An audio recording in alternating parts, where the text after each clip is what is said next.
Reading Trading Limited. Current price ₹203. Return on equity 16.8%. Dividend yield 3.05%. இது வந்து leading IT mobility products company. இவங்க வந்து sideways பேட்டர்னில் தான் இருக்காங்க. எப்பவுமே வந்து ஒரு 170 ருபீஸ்லேருந்து 140 வந்துச்சுன்னா திரும்ப வந்து ஏறுவாங்க.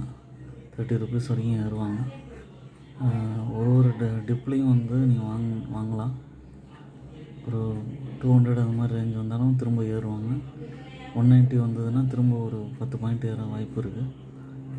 இதோட ப்ளஸ் பாயிண்ட் வந்து பார்த்திங்கன்னா good dividend yield 3.05%. Overall dividend pay out வந்து 40.2%. உங்களோட ஓன் அனாலிசிஸ் பண்ணிவிட்டு இதை கன்சிடர் பண்ணுங்கள். என்னோடய சேனல் இன்வெஸ்ட்மெண்ட் ஐடியா சப்ஸ்கிரைப் பண்ணுங்கள், லைக் பண்ணுங்கள், ஃப்ரெண்ட்ஸ்க்கெலாம் ஷேர் பண்ணுங்கள். தேங்க்யூ.